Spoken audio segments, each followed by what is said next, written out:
rubber బొమ్మ నిన్ను కని పెంచిన అప్పెవరమ్మ బ్రహ్మను మించిన మొనగాడమ్మ ఆ మహనీయుని చూడాలే గమ్మున చెప్పవే నీ చిరునామా మీ అయ్యేనా కాగల మామ నేనే ఆయన కాళ్ళను కడిగి పిల్లని ఎమ్మని అడగాలే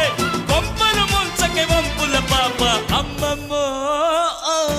కళ్ళను చూస్తే కాళ్ళే వణికి కాళ్ళను చూస్తే కళ్ళే తిరిగి ఏమైపోతామో మత్తును రేపే మహారాణి కొత్తగా ఉందే నీ బాణి ఔరా లేలా ఇది హౌరా మేలా నిలబడదేరా అది అమ్మటి స్టైలా కదిలే వెన్నెల శిల్పంలా